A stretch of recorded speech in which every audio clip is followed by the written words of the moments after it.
नमस्कार मित्रांनो, पिंगा ग पोरी पिंगा या मालिकेच्या आजच्या भागात आपण बघणार आहोत. इंदुमतीने गोवर्धनच्या मुलीचं मनोज सोबत लग्न ठरवलेलं असतं. त्यामुळे त्यांची फॅमिली आता मुंबईत आलेली असते. तेव्हा आता त्यांची मुलगी आरती सगळ्यांना चहा देत असते. तितक्यात आता मनोज इंदुमतीला म्हणतो, मी निघतो, आता घरी जाऊन वल्लरीला चहा ठेवायला सांगतो आणि मग नंतर ऑफिसला जाईल. त्यावर आता इंदुमती त्याला म्हणते की चहा घेण्यासाठी तिकडे जायची काय गरज आहे, तू आरतीच्या हातचा चहा तर पिऊन बघ, असं म्हणून आता इंदुमती आरतीला मनोजला चहा द्यायला सांगते.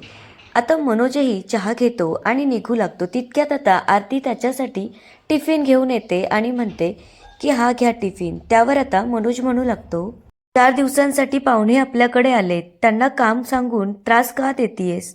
त्यावर आता आरतीची आई सांगू लागते की माझी आरती खूप हुशार आहे, तिला काम करायची खूप आवड आहे, घरातले सगळे कामं तिच्याकडून करून घ्या आणि घरातल्या कामासोबतच तिला शिवणकाम विणकाम सुद्धा येतं बरं का.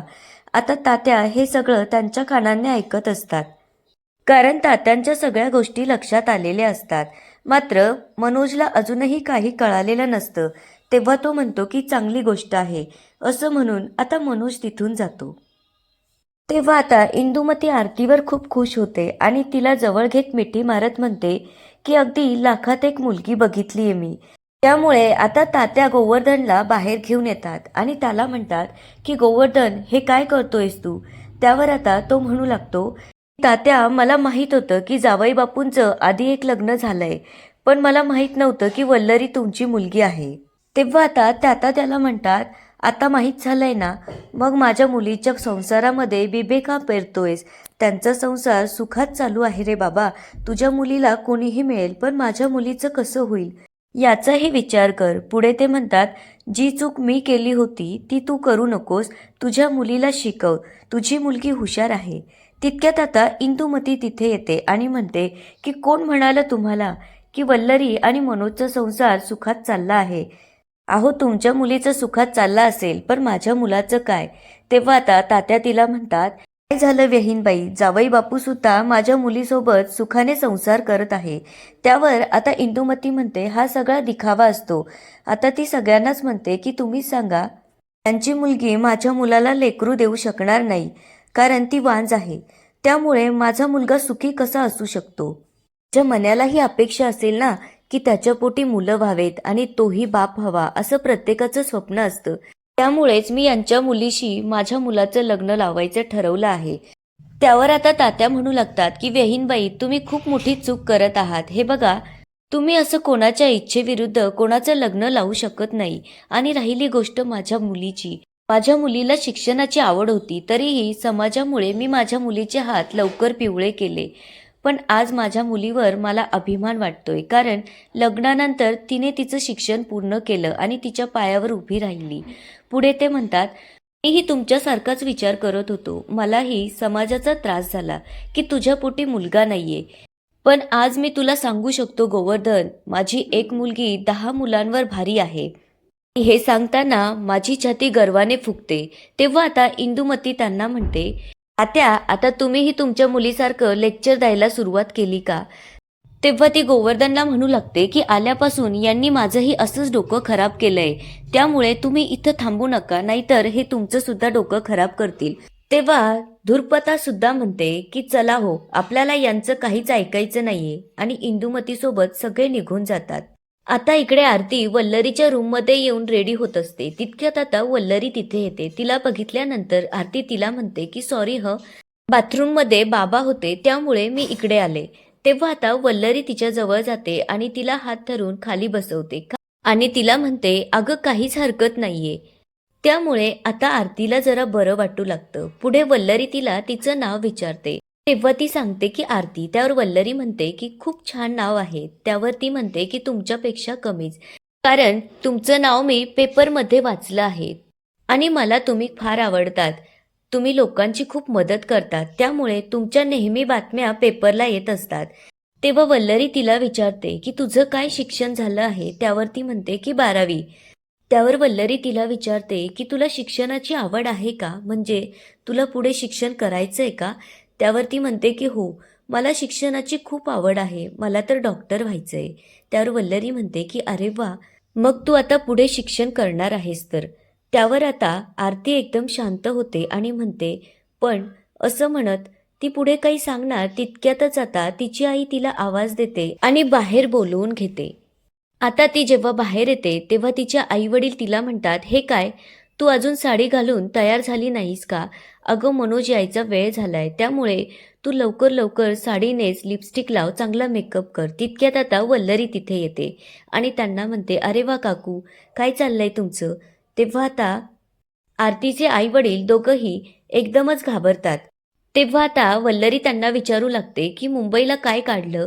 आरतीचं ॲडमिशन घ्यायचं आहे का कॉलेजला? त्यावर आता ते म्हणतात की नाही, आम्ही इथे देवदर्शनासाठी आलोय. त्यावर वल्लरी म्हणते की मुंबईचे लोक गावी देवदर्शनाला जात असतात आणि तुम्ही इथे मुंबईला? त्यावर आता तिचे आई बाबा म्हणतात की नाही, आम्ही असं सहजच मुंबई बघायला आलो. त्यावर आता वल्लरी म्हणते की मुंबई बघायची का तुम्हाला? मला इथलं सगळं माहीत आहे. मी तुम्हाला घेऊन जाईल आणि अख्खी मुंबई फिरवून आणेल. त्यावर ते म्हणतात की तू कशाला? तेव्हा वल्लरी म्हणते की ठीक आहे, मग तुम्ही जा आणि आरतीला माझ्याजवळ ठेवून जा. तेव्हा तिची आई म्हणते की चल आरती इथून, तुला सांगितलं होतं ना की हिच्याशी बोलायचं नाही असं म्हणून. आरतीची आई तिला घेऊन इंदुमतीकडे येते आणि तिच्याशी काही बोलणार तितक्यात आता तिचं लक्ष मिठूकडे जातं. तेव्हा इंदुमती मिठूजवळ येते आणि म्हणते, माय मिठू, काय करतीयस? पुस्तक वाचतीयस का? आणि ते पण इंग्लिश पुस्तक? पुढे ती म्हणते, आमची मिठू गहिरी हुशार आहे. आता इंदुमती मिठूला म्हणत असते, तू इतकी मोठी झाली तरीही अजून तुला किती अभ्यास करायचा आहे. चल आता तू माझं एक काम कर, आपल्याकडे पाहुणे आले ना, त्यामुळे तू वल्लरीला जाऊन विचार की स्वयंपाकाचं काय करायचं. तेव्हा आता मिठू म्हणते की काकू, त्यासाठी तिथे जायची काय गरज आहे, आपल्याकडे मोबाईल आहे ना. त्यावर इंदुमती म्हणते, तुम्ही मुली ना खूप आळशी झाल्या आहेत. हे बघ मिठू, तुझं वजन वाढलंय, त्यामुळे 4 पायऱ्या उतरलीस तर तुझं वजन कमी होईल. त्यावर आता मिठू म्हणते, इंदू काकू, तुमची तब्येत बरी आहे ना? मला जाड म्हणाल तर तुम्हाला बारीक म्हणायचं का? त्यावर आता इंदुमती पाहुण्यांना सांगू लागते की आमच्या मिठूला ना अशीच मस्करी करायची सवय आहे. तेव्हा आता मिठू तिथून जाते. आता इंदुमती त्यांच्याजवळ येऊन विचारू लागते की काय झालं. त्यावर धुरपदा म्हणते, हे काय इंदुमाय, तुझ्या मनात नक्की चाललं काय? तू माझ्या मुलीचा बघण्याचा कार्यक्रम इथे ठेवला आणि तुझी सून वल्लरी सुद्धा इथेच आहे, तेव्हा कसं करायचं? त्यावर आता आरतीला खूप राग येतो आणि ती म्हणते की मला लग्न करायचं नाहीये. त्यामुळे सगळेजण आता शॉक होऊन तिच्याकडे बघतात. तेव्हा आता तिची आई तिला म्हणते की काय बोलतेस तू हे? त्यावर आरती म्हणते की मी वल्लरी ताईंना भेटले, त्या खूप चांगल्या आहे, त्यामुळे मला त्यांचा संसार उद्ध्वस्त करायचा नाहीये. त्यावर तिची आई तिच्यावर ओरडत म्हणते, तू अजून लहान आहेस, तुला काही कळत नाही त्यातलं, आम्ही तुझ्या भल्याचाच विचार करत आहोत. तेव्हा तिचे बाबा म्हणतात, हे पा, तुझं लग्न झालं तर तुझ्या पाठोपाठ सगळ्यांचंच चांगलं होईल आणि एका वर्षात जर पाळणा हल्ला तर तू राणीसारखी राज्य करशील.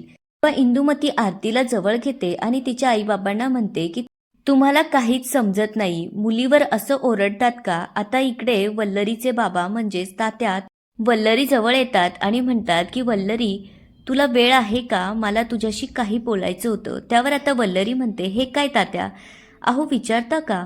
बोला ना, काय बोलायचंय तुम्हाला? त्यावर आता तात्या तिला म्हणतात, हे पा वल्लरी, तू खूप मोठी वकील झालीस, तुझं खूप मोठं नाव निघालंस, तुझ्या बातम्या पेपरला येतात, त्याचा मला गहिरा अभिमान आहे.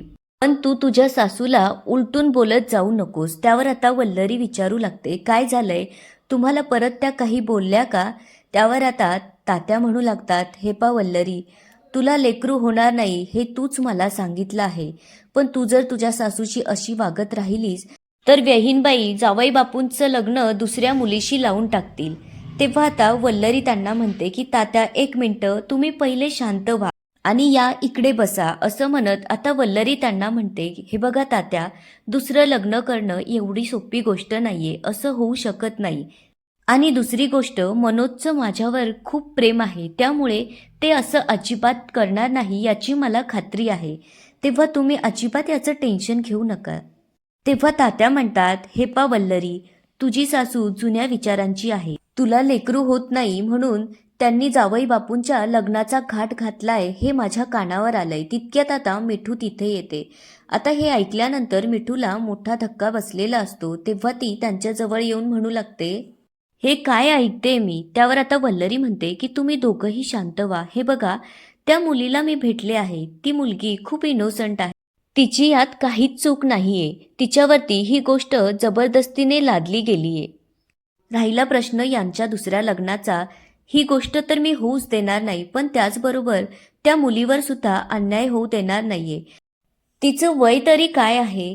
तिचं वय लग्नाचं नाहीये आणि तिला मुळातच लग्नच करायचं नाहीये. तिला शिक्षणाची आवड आहे. तिला खूप मोठं डॉक्टर बनायचंय. त्यासाठी मी तिच्या मागे उभी राहणार आहे. आणि याच ठिकाणी आजचा एपिसोड संपतो.